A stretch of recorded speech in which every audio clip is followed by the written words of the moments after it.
everyone.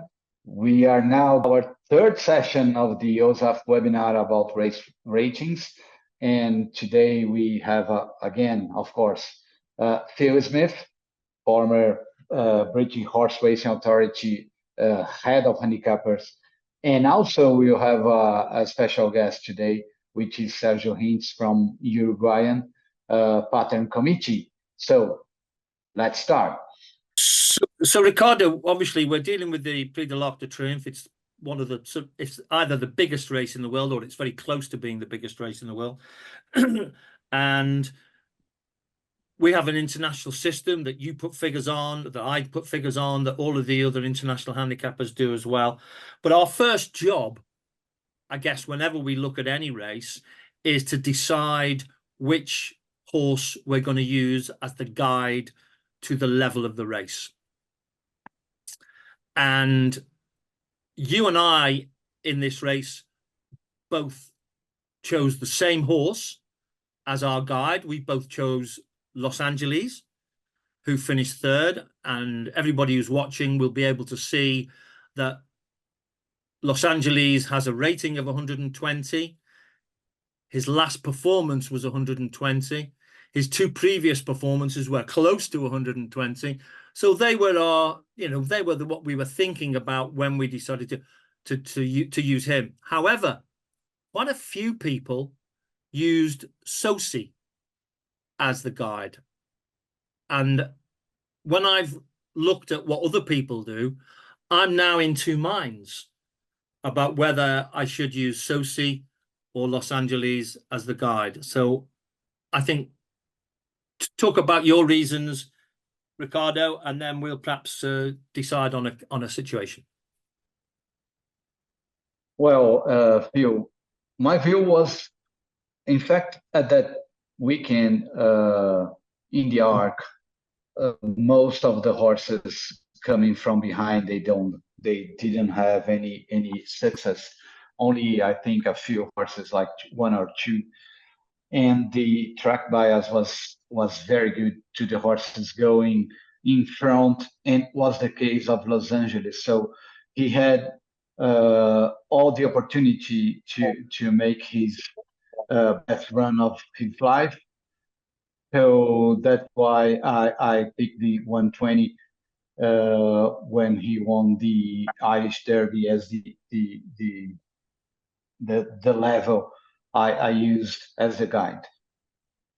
And that was my thinking exactly the same. There was a track bias, you're absolutely right. Not only were the speed horses advantaged, but also horses that were drawn 1 to 10 were advantaged, which exactly. is often the case in the Arc, and particularly the case in the Arc when the ground is soft.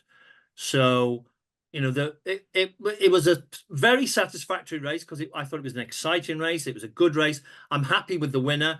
I'm happy with the second, third, and fourth, and so on. But I was disappointed with Fantastic Moon.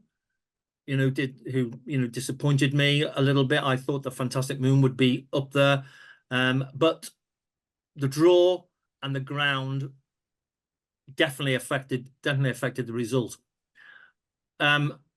I didn't use Sosi. Quite a few of the handicappers around the world used Sosi as the guide, and therefore Sosi would get 119 because he did it last time and it's his rating. So, but my problem then was it means that because he's 1.5 lengths behind Los Angeles would have to be 121. And I agree with you, Ricardo. Everything was in favor of Los Angeles. This was his big opportunity. The pace of the race favored him, the draw favored him, and he still couldn't win it. So I wasn't comfortable in raising him from 120 to 121 by having Sosi as the guide. How did you look at it? Yeah, in the same way. If you remember, we have 3 preps in the same day in Lonchamp.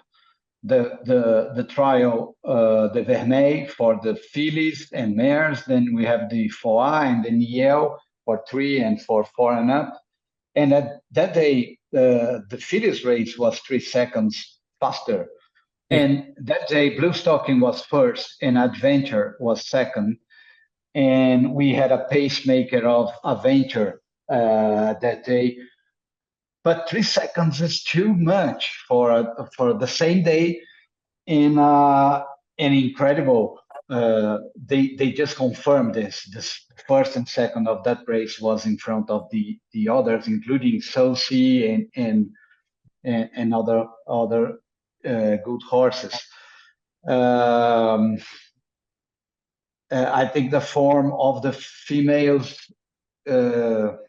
is better, and that's it. The problem is, I thought Goliath, when he won the King George, was some kind of one-off performance, and then and the Arc show the opposite thinking. So probably I'm totally wrong about Goliath, and then I had to do some back handicapping, considering Blue Stocking improving in the last 3 races.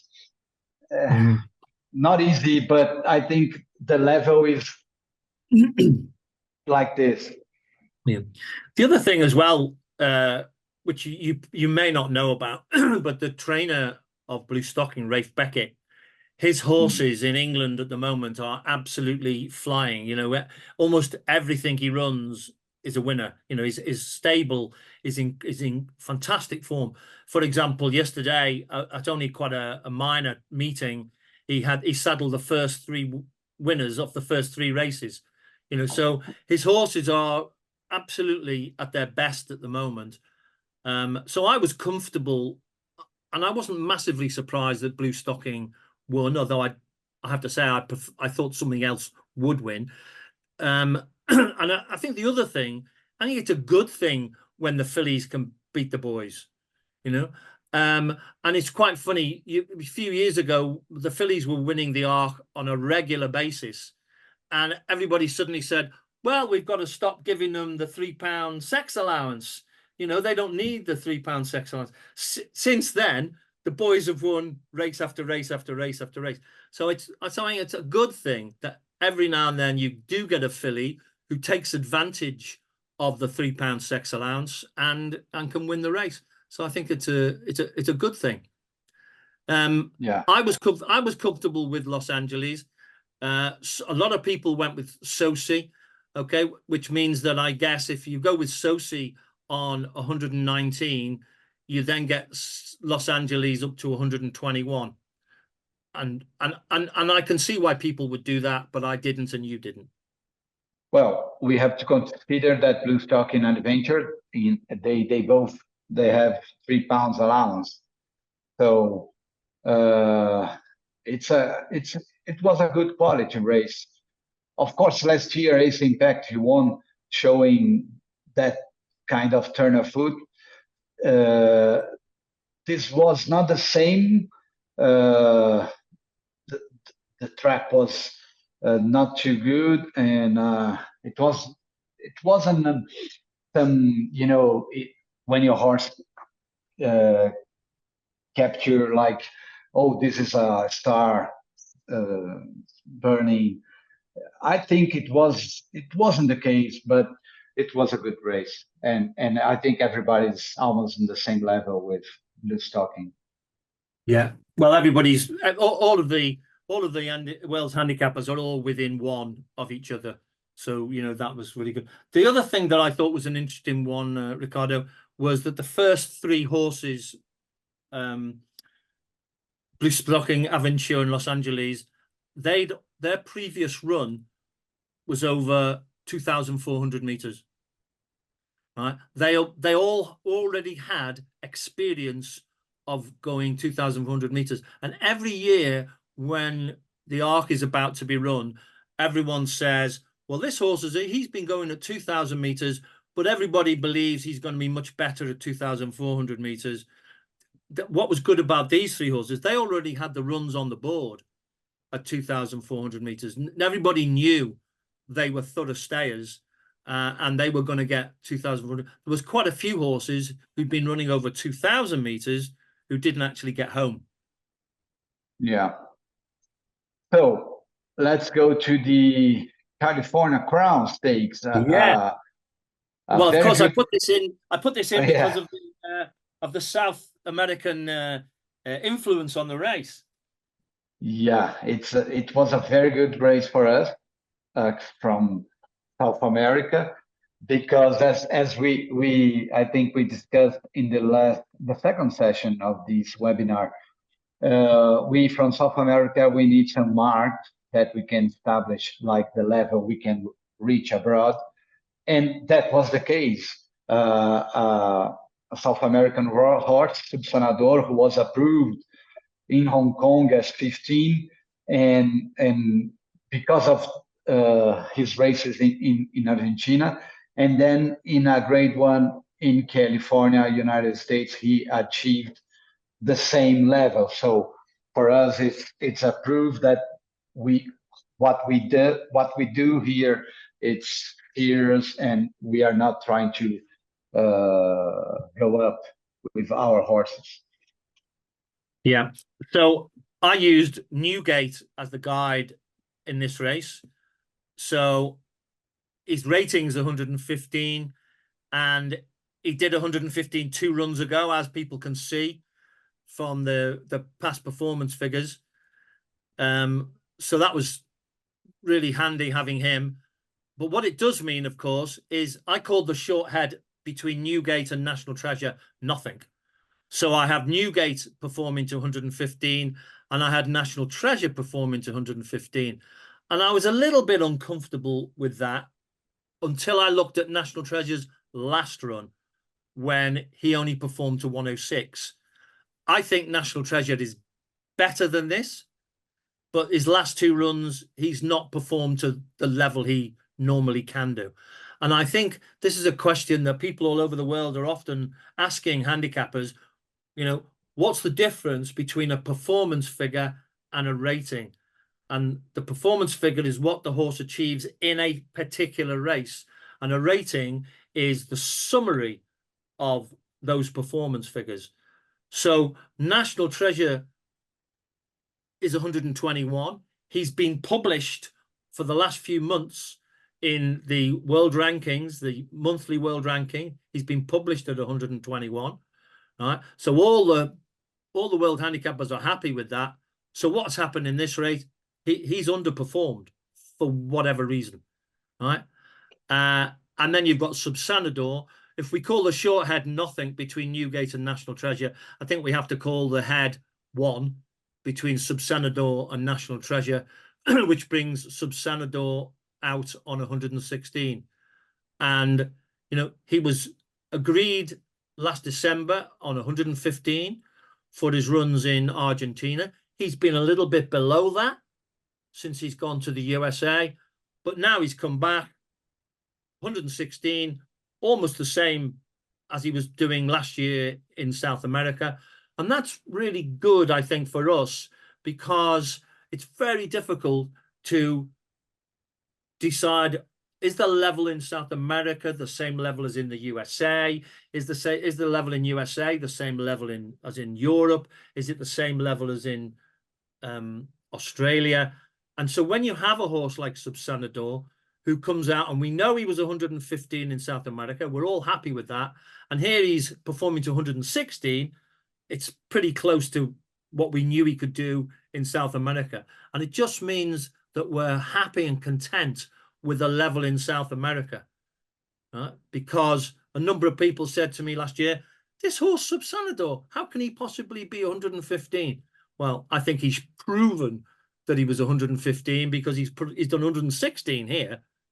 So I think that this was a good result, not just for the connections of Subsanador, but I think it was a good result for South American racing. Yes, of course, it is. And some people can ask why Subsanador is not ahead of National Treasure, like being 122, because he just beat National Treasure, which is 121. That's why, because then he would jump like 6-7 pounds, and Newgate also jumped So can you explain only? It's simple, but it's I think it's a good explanation. I think you're absolutely right. You know, if we have Subsanador on 121 or 122, then we have National Treasure on 121, and we have Newgate on 121. So we would be promoting Newgate by 6, and he's finished 3rd in this race, and there was only 6 runners. You know, yeah. I would struggle to be sure that Newgate has suddenly improved by 6 for finishing 3rd of 6 runners. And it's pretty obvious that the 4th horse, Katona, he's only 110. You know, he's no great horse. Senior Buscador was 121 earlier in the year, right, in Saudi Arabia. But look at Senior Buscador's run since then. 121, then he did a 115 in Dubai, then he did a 101. You know, he's now been beaten 15 lengths, Senior Buscador. For whatever reason, Senior Buscador is not the horse now that he was 7 or 8 months ago. You know, exactly. And they're points that we handicappers have to take into consideration. The horse that disappointed me most was the one that finished last month, because you can see from his previous performances, 115, 115, 112 before that, he's been incredibly consistent, Muth. So I was really hoping he'd finish. I didn't think he would win, but I thought he would finish close. I thought National Treasure would win, right? But I hoped that Muth was going to finish close up, and maybe we could be able to use him as the guide. But he's 15 lengths behind Newgate and National Treasure here, so we couldn't possibly use him as the guide. So you've got in this race 3 underperforming horses. Katona, Senior Buscador, Muth have all underperformed. Half the field has underperformed. Now, I've watched this race over and over and over again, and it was a fantastic finish. It was, you know, really exciting finish. And 200 meters from the line, you couldn't call who was going to win, right? Yeah. But in the end, Subsanador, to me, seemed to want to win more than National Treasure and Newgate. He wanted it more. So we have to give him the credit for that, because normally the distance between Subsanador and National Treasure ahead, you would call that nothing, right? But between the winner and a second, I always call it 1. Yeah. Would you be the same with that? Yes, exactly the same. 16, 15. I think Subsanador, I think he was the better horse the entire race, and he won by a short head, mostly because of the decision of his rider to go in that way. But I'm glad to have the horse running the same level, which is very important for us. If you're gonna, it's really important for ratings in South America, because we have had quite a few horses who've gone from South America to the USA, and for whatever reason they've underperformed, and you know, and we don't know the reason why. And we were pretty happy, you know, we had them on 114, 15, 16 in South America, perfectly happy with that. And then they went to America and they performed to 106, 107, 105. You know, so to get a South American horse who we're pretty confident has repeated his level in South America and in the USA, that's got to be a good thing, right? Because it gives everybody in the world confidence in the South American ratings. Okay, and let's talk about a South American race, which was a great one in Brazil, the first leg of the Triple Crown for fillies, which is the Margarida Polak Lara. It's a race similar to the 1000 Guinea, the Pura de Poliches, and also the Poja de Potrancas in South America. So let's talk about this race. The only difference I think we've got is with the second horse, because I gave her 107 and you gave her 108. Yeah, yeah. Ethereum is the leader. It's 2-year-old filly. She won easily, and but you gave £5, and I gave probably I gave 4. That's it. You gave 4. And my thinking was, and I think in normal circumstances, we over 600 meters on heavy ground, I would probably use 4, the same as you.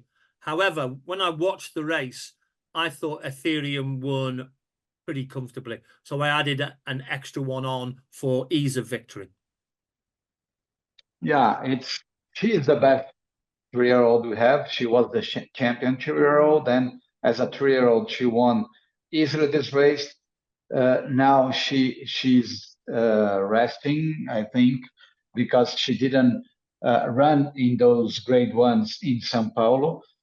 And the 5th horse, Outra Vista, she won easily in São Paulo the next race, the grade 1, and then she was second in the second leg of the Triple Crown in São Paulo. So the Sortipura, the second horse, she I think she has won after this race. So there's nothing wrong here, Phil. No, it looks a good race.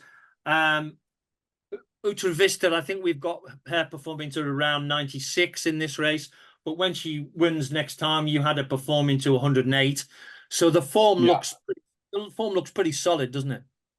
Yeah, exactly. And if you check the next race, which is the grade 1 Barão de Piracicaba, Outra Vista has won easily. I gave her 108. I think you gave her 109 because you gave her an extra point.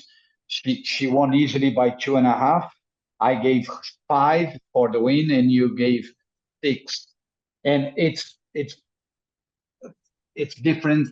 I use 5, 108 just to make her 1 point higher than Forza Viva, which was the leader in São Paulo. So as they have only one race between them, Forza Viva was clear leader there, and then she was beaten by Outra Vista. I decided to put her only 1 pound, waiting for the next. But in the next one, Forza Viva did not run. So probably you're right with 109, but 108 is okay. I had Forza Viva 107, so that's why I decided not to. You were looking at a packing order, weren't you? Yes, exactly. It's something that we explain. I think we already explained. It's not. It's just not a matter of watching a race and put some numbers mathematically. It's not that simple. You have to consider a number of things which are important, like pecking order. Pecking order is important. Also, I mean, it's quite interesting when we were looking at the first race, where Outra Vista was 5th, the Margarida Polak Lara, right? I called the difference between the first and the second 5. You called the difference 4. Okay. And some people say, oh, Phil has got a different opinion from Ricardo. It's not a different opinion. It's a different interpretation. Those two words are very, very different. These are not our opinions. They are interpretations. We've watched thousands and thousands and thousands of races over the years. And hopefully, when we make a decision, we interpret what we've seen and we transfer that into points between horses. Right? I decided that the margin was 5. You decided that it should be 4. When I saw that you decided it was 4, I didn't say, oh, he's wrong and I'm right, or I'm wrong and he's right. I started to look and why is Ricardo different? And I looked at and I thought, oh, it's probably because of the heavy ground. Right? Yeah. So Ricardo's only called it 4 because he was a bit conscious of the heavy ground there, and he didn't want to exaggerate the winning distance too much because maybe the winner was flattered because of the heavy ground. And we have this all over the world. You have to be really, really careful with wide margin winners on heavy ground, because very often it's because they've handled the ground and all the other horses haven't handled the ground. And therefore their winning distance is exaggerated between the two. So yeah, I went 1012, 107. You went 112, 108, right? I'm looking on the system now, and there are two other countries with figures on the system, and they're different from both of us, right? Yeah. They've got the winner on 111, and they've got the second on 107. So they agree with your interpretation of the distance, right? They like your 4, 111 to 107, right? But they've got a lower figure than your 112. And this is, again, that's their interpretation of the facts are the same. Our job is to interpret the facts and to put figures on to try and give the horses credit. And that's what we're trying to do. Right?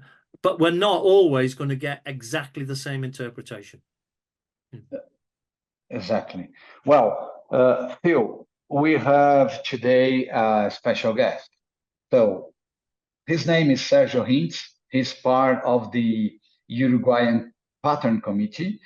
He's not a handicapper, but he knows very well, especially horse racing. He's an owner, but he's trying to understand the system, what we do, which is something that we appreciate too much. So, Sergio, be my guest here with Phil Smith. Hi, Sergio. Hi, Phil. It's a pleasure to join this conversation. Good to see you. Sergio has 3 questions. They are they are not simple questions, but I think Phil is going to be happy to answer, Sergio. Yes, I don't. Well, as you know, I'm not a specialist in this kind of issues, but I was very interested in seeing these webinars, the 2 webinars. So I have a few questions. The first one that I noticed before seeing your explanations, I thought that this was a lot about a matter of mathematics. But then, listening to your explanations, I realized that it's a lot of interpretation. In the 2 first races that were in the webinar, I realized that the fact when I do the mathematics, I don't have the same results of you. Then, listening in a second chance, I listened that the case was that Phil and I think you, Ricardo, were in accordance that there were more than there was a legend more in the victory of the horse that win the race. So the part of your rating was that. So I want to know if that's common to when you are rating a horse to put that it wins for more than a length, 2 lengths, because it's a lot of pounds that change absolutely the rating, no? Mm-hmm. That was the first question. Okay, let's deal with that one first, because it's a really good question. Yes. Okay. So we've watched it, as you will know for listening, because you've been listening in, we've been sort of looking at that topic, and the Margarida Polak Lara was a classic example of that, where my interpretation was that Ethereum won comfortably, and I called the gap between the winner and the second 5, and Ricardo was more concerned with the heavy ground, right? And we're always worried when there is heavy ground that we don't get incredibly wide margins of victory, and we shouldn't give horses credit for winning races on heavy ground when all the other horses couldn't handle the ground, right? So Ricardo called the gap between the first and the second 4, concerned about the heavy ground.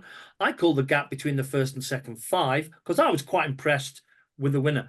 Many, many years ago, when I first started handicapping over 30 years ago, my boss at that time, Jeffrey Gibbs, who was the head of handicapping in Great Britain, he said, always look at, in the final 100 meters, at the horses in the first 4 or 5. And very often, the horse that has the easiest race is the winner, right? All of the other horses, the second, the third, the fourth, and the fifth, the jockeys have got absolutely everything out of those horses. That's as good as those horses could be on that day. But very often, in the final 25 meters, you see the jockey on the winner stop riding. You see the jockey on the winner sometimes turning round and having a look at where the opposition is. And so we often in Britain used to add 1 point on for what you might call ease of victory.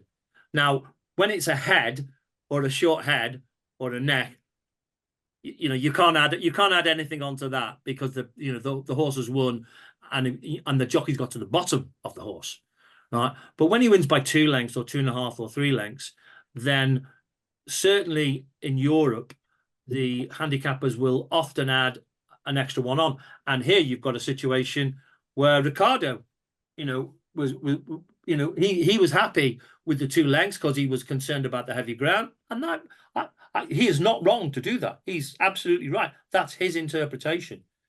But my interpretation of the Margarida Polak Lara was I thought the winner won pretty comfortably, so I thought I should give her an extra point. An extra point. The common, let's say that it's an extra point. It's very difficult to give two extra points. No. There have to be the extra point is to the winner. The handicappers used to give the extra point to the winner, only to the winner, and in the case the win is it's a comfort winning. But it's okay. What I understand.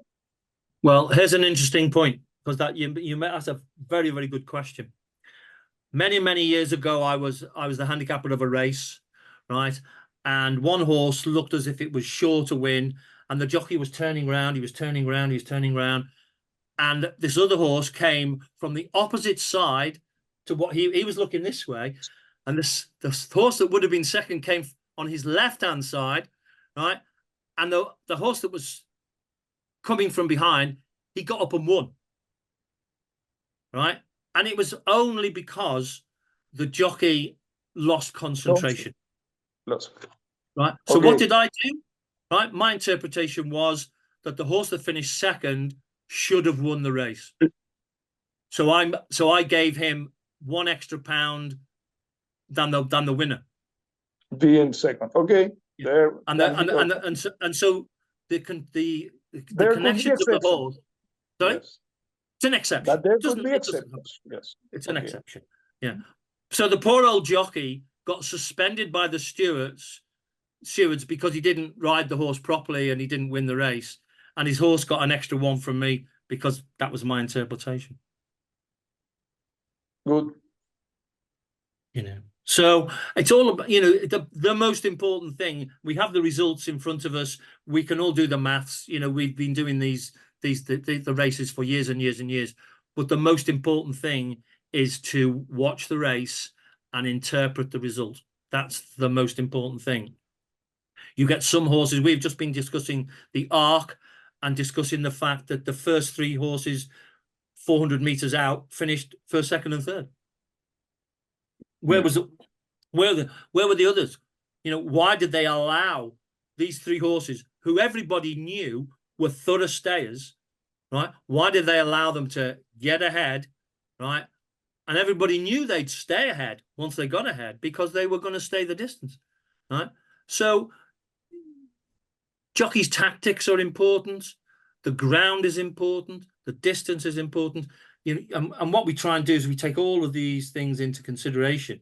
But the most important thing is that I can put a figure on a race for Uruguay, I can put a figure on a race for Brazil, but that's not the deciding factor. What will happen is all of these horses will be discussed in Hong Kong at the end of the year by a whole host of international handicappers, and they'll look at all the figures on the system and they will decide. So one person cannot swing a vote either in favor of a horse or against a horse. Is that fair comment, Ricardo? Yeah, perfectly fair. I think normally people think that we are too subjective, but it's not it's an interpretation. It's not just a matter of an opinion. It's an interpretation, and we are the same page. I mean, there's no two great differences between what one handicapper and the other one thinks. So it's interpretation. Yeah, but and Ricardo has been to the meetings in Hong Kong many times, as I have, right? And when we're presenting our own horses, so he will be presenting, used to be just Brazilian, now presenting all the South American horses. I used to be presenting the GB horses, right? And what are you trying to do? You're trying to persuade all of the other international handicappers that you're right, that your interpretation is the correct one. But you can be absolutely sure that one of the other guys will have a different interpretation. No, it's very rare that everybody agrees with you when you talk about your interpretation. Other people will say, yeah, but what about this, or what about this? And as you've seen today, Ricardo and I, we're very close, and we're actually always very close with our figures, but we often have one different here. He might be one higher here. I might be one lower there. That's just individual interpretation. Yeah. The second question of Sergio, it's regarding... One more question, Ricardo. Okay. One more question. Okay. It's if the horse is in a pocket and he wins by a head, but the horse, he has been in a pocket for... he saved the pocket in the last meters of the race. It's he win by a head, but you can think you can make the same razonamiento, no? To say that there is an extra point because the horse he wins by less than a length, but you can say the same thing. You're absolutely right, and that's because, and if you think about it, everybody else who's watched that race is actually thinking exactly the same, aren't they? They've seen it, you've seen it, we've seen it. We've seen what happens. If you only put a difference of 1 between the first and the second, the general public out there will say, well, the handicapper's not watched that race. So yeah, we watch it. Perfect. And we act on it. Understand. Thank you. Continue, Ricardo. Yes, the second question, it's about when you have a horse running more than one time during a season, when you consider into the averages of that race, which rating we consider. The highest one, it's an average between all racings of a season. That's the question, correct, Sergio? Yes, I think in the races that you analyzed from Europe, there was always the best rating. But in South America, I realized that wasn't the case. It would be another one or some rating that wasn't put in the last 3 races. Well, I think what we try and use is what we call the highest sustainable performance. So if you have a horse that's performed to 121, 100 early in the year, 118, 117, 111, So he appears to be deteriorating, going down. We'll look back at that 121 and see what's the second, the third, the fourth, and the fifth done. Now, it may well be that the winner is the only one who has never repeated that. But the others, the second, the third, the fourth, and the fifth, might have gone in that way. So in our view, that is a sustainable performance, and we'll give him 121 because through the second, the third, the fourth, the fifth, it's supported. So the key phrase is highest sustainable performance, right? So and so we might have to go back to a race in January for a horse. You know, you think that there are lots of big races in the world now. For example, you know, Saudi Arabia, they have the Saudi Cup in February. In Dubai, they have the Dubai World Cup in March. You know, and some horses, they're fit to run their best race of the year in February and March. And what happens through the rest of the year is they're maybe not quite as good. But if the second, third, fourth, and fifth are all good, then all that's telling us is that this guy has lost his form for whatever reason. He's not able to perform to the same level as he could in January, February, and March. But we still give him that performance because it's the highest sustainable performance. So it has to be supported by other horses. Right? And what might have happened domestically, right? Maybe his rating has come down from 121. Maybe the local handicap has dropped him back to 118 or 119. But if we think that 121 from January or February or March is still a valid figure, we'll use it. So again, it's interpretation. It's not only in the end of the season. That's why the handicappers, we have to talk about all those horses again, doing some back handicapping. I mean, we have to go back to see all the performances and establish exactly what is the highest sustainable level of that horse. So again, it's not only a machine problem that we handicappers do. It's not. We need to make some interpretations about the race, the horses during the entire season. One thing is the race figure. The other thing is the horse's level itself. I mean, so the third question would be the pre-ratings, because Sergio, he understood something like, well, the pre-ratings is always the highest rating on the last 3 races of the horse. And I said, no, it's not objective like this. Correct, Phil? Well, it can be the highest of his last 3 performances, but it can also not be the highest. You know, the current rating is what the domestic handicapper thinks is a sustainable performance, and it might be from 2 months, 4 months, 6 months ago. Or it might be that horse has lost his way, he's not running as well anymore, and he's drifted back.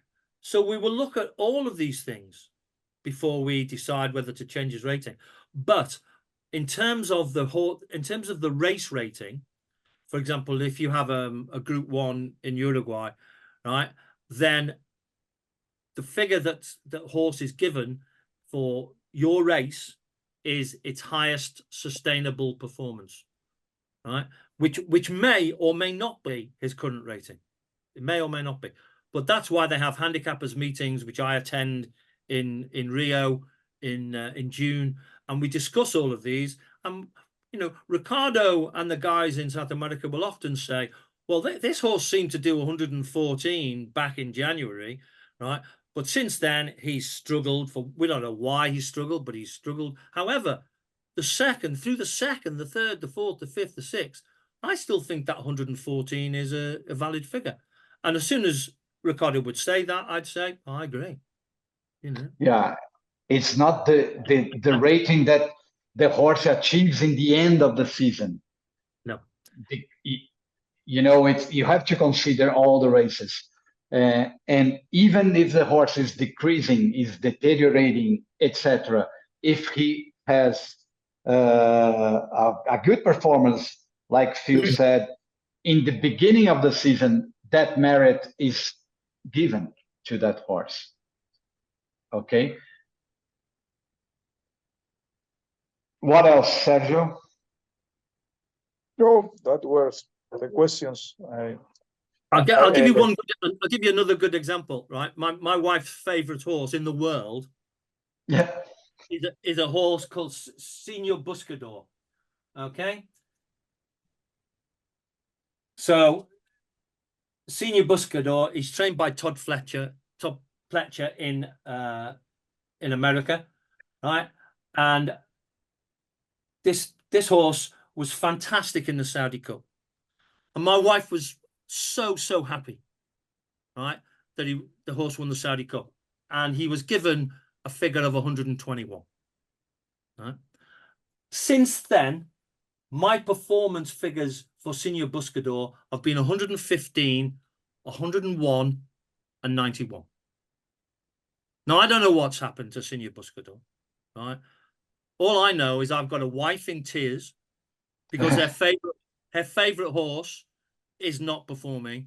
And I was saying to the other day, well, maybe his rating at the end of the year might not be 121, because the guys will look at that and decide whether that 121 is still a valid figure. And it may be that he gets dropped to 120 or 119.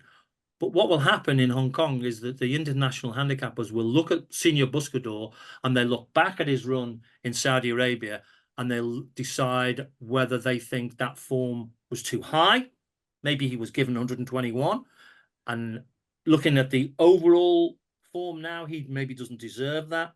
Or they will say, well, maybe Senior Buscador is struggling, but the second and third and the fourth and the fifth have all been running really well, so they'll keep him 121. What do I think? I think he'll get dropped. Yeah, probably. But he may drop 1 or 2 pounds or 3. And I think it's unlikely. I think 3 is unlikely, but 1 or 2 probably, in my view. Yeah. And the question that I make is in all the races that horse, that Senior Buscador, ran during the year, you will put to, if you want to make the level of the race, you use 120 or 19. Well, we didn't use it at all, Sergio. I'll tell you why. Because he was well beaten in all of those races, so he wasn't. We didn't use him as the guide. He was so far behind that he wasn't relevant to the level of the race.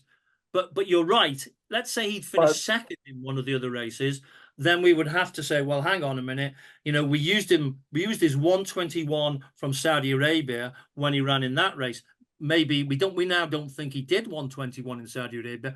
Maybe we think he did 119. So we'll have to transport that 119 into his races, you know, in the other places that he ran. But actually, it doesn't matter for him because he was so bad in those other races. In this case, it doesn't matter. But to other horses that may have a not good in some race, you use not the rating he achieved in that race, but the rating that is that Hong Kong put to the horse in the year. That's okay, no? Well, they'll look at that. What they will do is they'll look at that race again. They'd look at the Saudi Cup race again and decide, well, on the balance of what all these horses have done, instead of, I mean, I'll read you what the figures were from Saudi Arabia. Okay, they were 121, 120, 118, 116. That was the first 4. They'll look at it again and say, well, actually, we're not sure about that. Instead of having 21, 20, 18, 16, we'll have 19, 18, 16, 14. So everything will have to come down. You know, because you don't know what's going to happen when you give your figures for these races. You have no idea what's going to happen the rest of the year. You always hope that the race will work out well and the figures will stay high. But I think my experience is 2 out of every 3 races don't work out. Yeah. So what is wrong? 1 in 3 works out, 2 in 3 don't work out. Yeah. What is wrong, Sergio, is like a horse like Senor Buscador. He won in January 121. He then ran 4 times, not even close to this 121.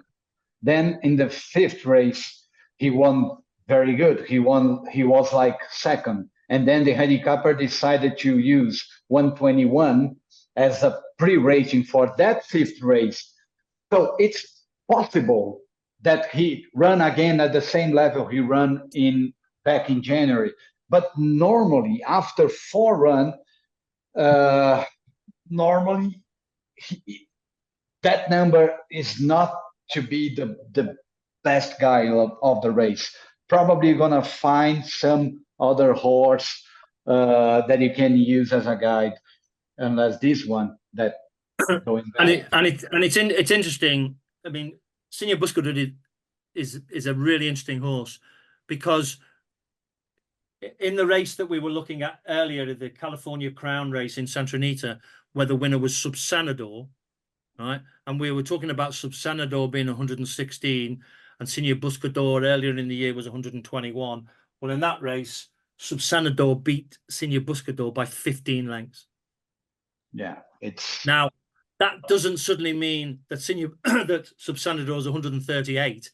It means that for whatever reason, Senor Buscador is not performing anywhere near the same level now. Yeah. So I guess mostly all of our decisions, we like to think, are common sense decisions. Yeah.